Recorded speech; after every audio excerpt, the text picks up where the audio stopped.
क्यों मना रहे हैं? श्री हनुमान जी महाराज, आप सब जानते हैं कि परमात्मा की सृष्टि में उथल पथल होता रहता है। कभी पाप बढ़ जाता है, कभी धर्म बढ़ जाता है, कभी अत्याचारी बढ़ जाते हैं, कभी सदाचारी बढ़ जाते हैं। इस प्रकार से जो है इस सृष्टि का क्रम चलता रहता है।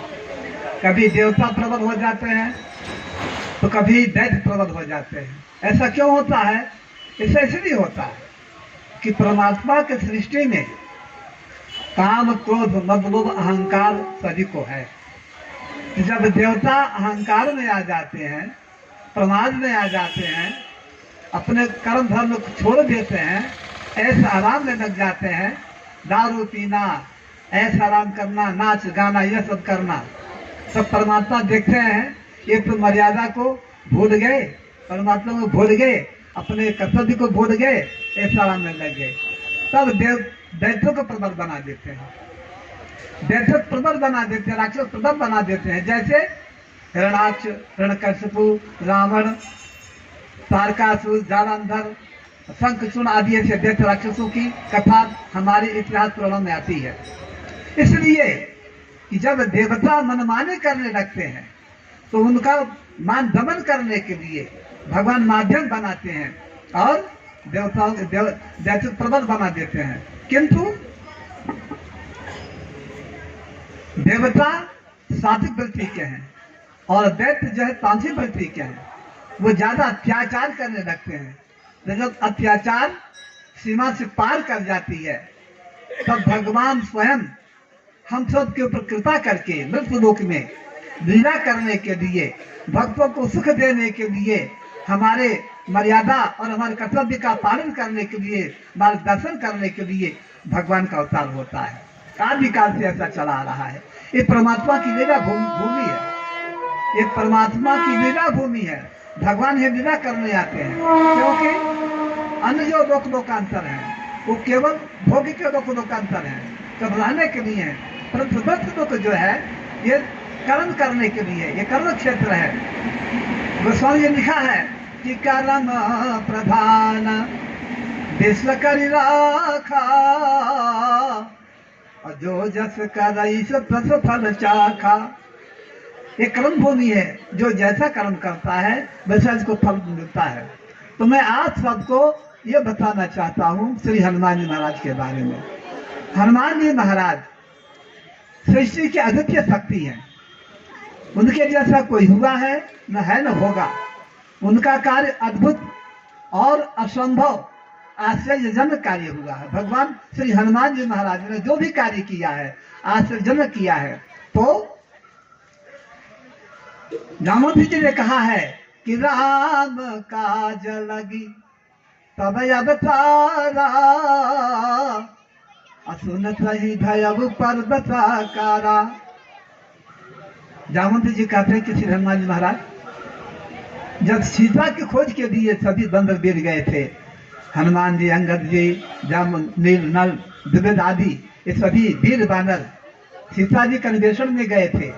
तो समुद्र तट पर सभी बैठ करके विचार करते रहे कि संपाति ने बताया है कि लंका नगरी में अशोक वृक्ष के नीचे सीता जी रहती हैं, तो उनका कौन पहुंच सकता है? तो सभी बानरों ने कहा कि ये अपार समुद्र जो 400 कोस का है, 100 योजन, 1 योजन 4 कोस का होता है, और 100 योजन 100 योजन का ये समुद्र का जो है ये जो है जलाशय है। तो ये सिर्फ 400 कोस का जो जलाशय है, समुद्र का गाढ़ अपार भरा हुआ है, इसको कौन पार कर सकता है? सबने अपने अपने बल के अनुसार, अपने शक्ति के अनुसार सबने कहा कि निज निज बल सब काहू भाखा, और पार जाए कर संशय राखा। सबने नील है, नल है, द्विविद है, मैंद है आदि ऐसे वीर बानर थे। ये सही बानर देवता कंस हैं। देखिए बानर, ये जो बानर है ये उप देवता है, ये साधारण बानरों जैसे नहीं है, ये उप देवता कहे जाते हैं। जैसे किन्नर, गंधर्व, किन्नरों का गंधर्वों किन्नरों का जो है वो घोड़ा के जैसे होता है, गाने में एक नंबर होते हैं, संगीत में।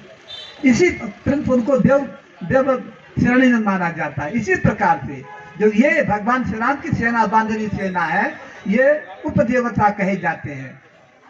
तीन लोगों सभी लोगों ने समुद्र पार जाने में असमर्थ व्यक्त किया कि निज निज बल सब गाहो भाखा। कोई कहा कि हम 10 योजन जा सकते हैं, कोई कहा 15 योजन जा सकते हैं, कोई कहा 20 योजन जा सकते हैं, किंतु 100 योजन जाने का किसी को क्षमता नहीं रही। फिर अंतिम में अंगद ने कहा, अंगद कहे जाऊं मैं पारा, ये संशय कछ फिर बारा।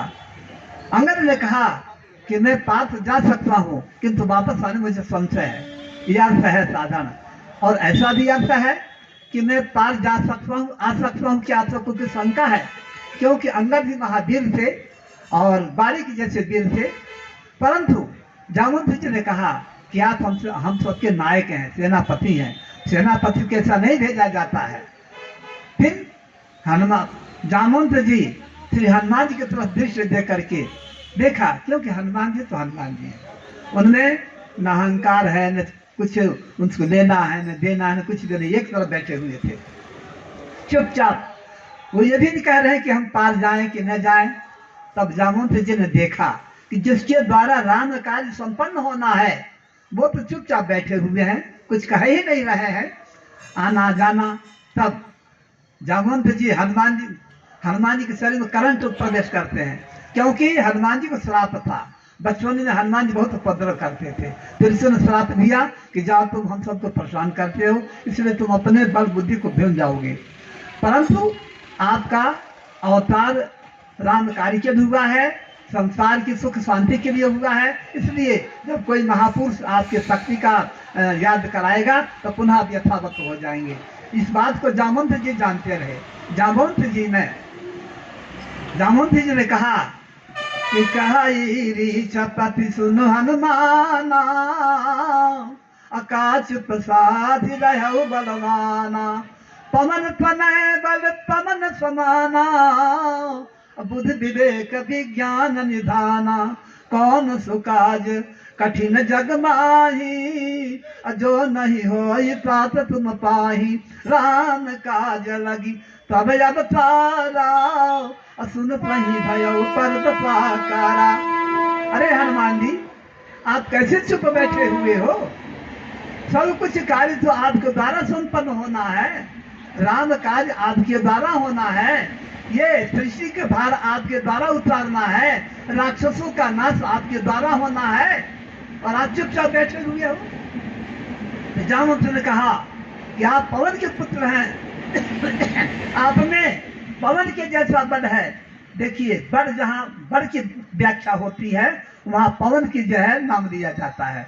पवन देवता जो शक्ति है वो किसी में शक्ति नहीं है। आप देखिए, जब हवा चलती है, आंधी चलती है, तो बड़े बड़े बिल्डिंग टूट के गिर जाते हैं, बड़े बड़े झाड़ टूट के गिर जाते हैं।